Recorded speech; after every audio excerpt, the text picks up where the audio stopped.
Bonjour, moi c'est Fatma, ça fait quand même 5 ans que je suis venue ici au Canada. J'ai émigré de l'Algérie en 2018 et à la recherche de nouveaux horizons.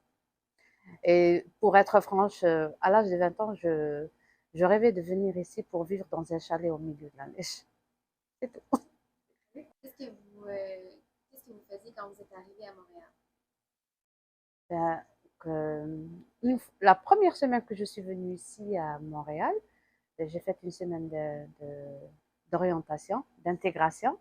Ce qui m'a permis de la semaine d'intégration. Après, on m'a référé vers un organisme d'aide à la recherche d'emploi où j'ai rencontré, c'était Horizon Carrière, où j'ai eu l'occasion de rencontrer Claudia. Elle était vraiment formidable.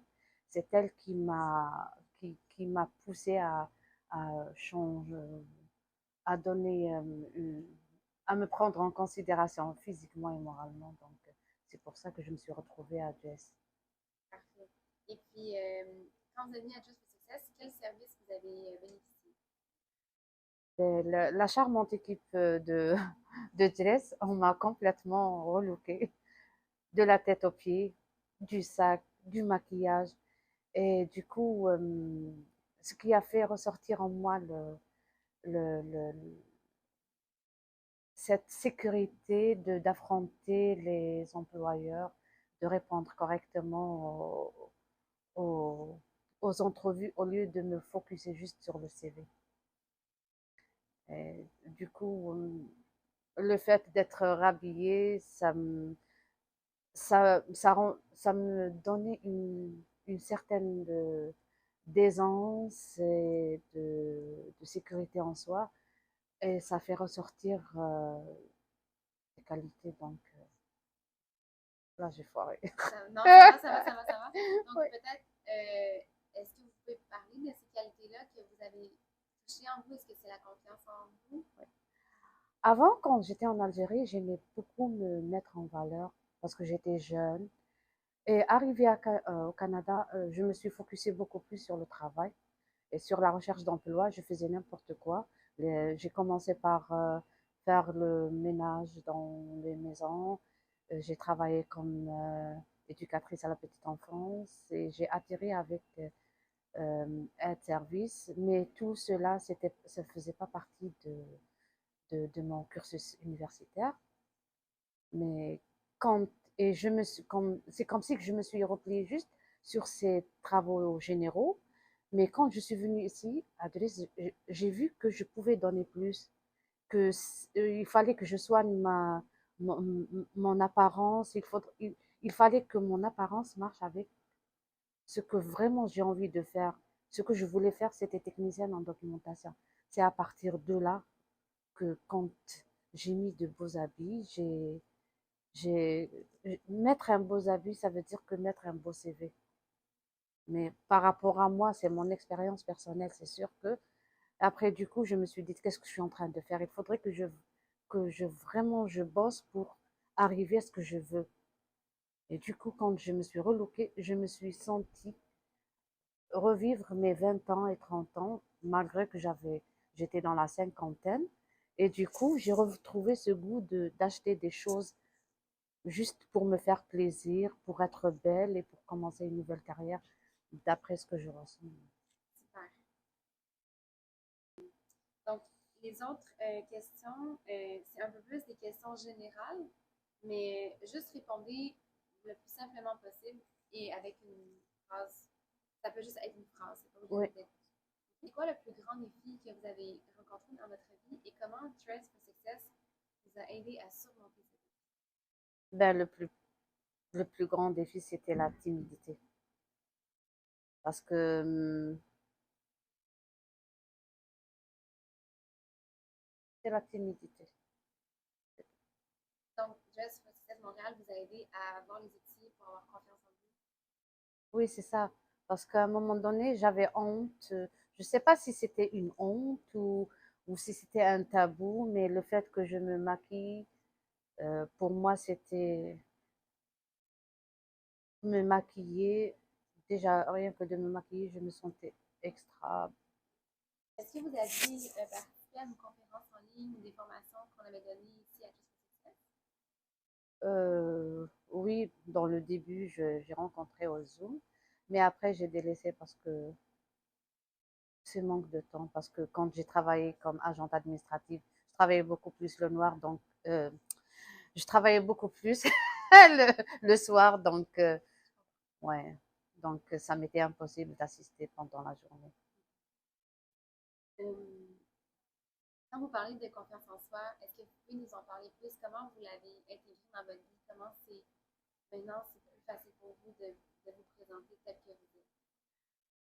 Oui, bon, quand quand je repense aux défis que j'avais, c'était la timidité, même si les gens parlaient avec moi d'une manière un petit peu déplacée, j'avais du mal à répondre.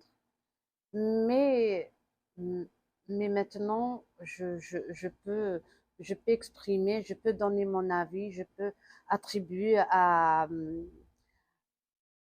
je peux maintenant attribuer, donner mon avis et quand même, mon avis, il est considéré quand même.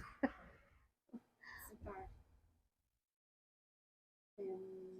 Comment est votre vie maintenant suite à tous les changements que vous avez vécus depuis votre premier jour à Just Possible? Ben, j'ai beaucoup changé, j'ai beaucoup évolué et je suis devenue responsable. Qu'est-ce que ça veut Et dire pour vous? parce que avant, quand j'ai travaillé comme agente administrative, il y avait beaucoup de gens qui essaient de te rabaisser. Et du coup, tu prends un recul, tu, t'appuies-toi sur toi-même. À un moment donné, la gestionnaire, elle te booste, elle te dit que tu n'es pas un rien. Même si je suis agente administrative, quand même, euh, il faut que je me ressaisisse. Et c'est ce qui m'a poussée à chercher un autre travail. Donc, c'est pour ça que j'ai postulé pour le poste de technicienne en documentation. Et je travaille maintenant en bibliothèque. Et je suis capable de gérer mon travail, de mener des discussions et donner des avis et supposer proposer des solutions beaucoup plus. Et je suis vraiment écoutée maintenant. Et bien sûr, il faut il faut que tout soit mélangé avec une bonne apparence physique. Parce que c'est vraiment important de se soigner physiquement. Quand on se soigne physiquement, on a acquis cette assurance et une sagesse qui te permet d'affronter le monde extérieur. Donc, parler avec les usagers ou parler avec les gens dehors ou, ou te faire valoir vraiment. C'est tout. Euh, Qu'est-ce que vous donneriez comme conseil à une femme qui serait dans une situation similaire, soit qui aimerait immigrer au Canada ou qui est arrivée ici nouvellement et qui aimerait changer d'emploi? Ben, je conseille vivement à ce qu'on poursuit toujours les études, poursuivre ses rêves et se dire qu'on peut toujours arriver et surtout c'est donner de l'estime de soi. Il faut que la personne, elle s'aime elle-même, elle se fait confiance et qu'elle fasse, c'est-à-dire, il faut que la personne, elle s'aime elle-même et qu'elle se respecte elle-même. Si on ne se respecte pas soi-même, personne ne pourra nous respecter.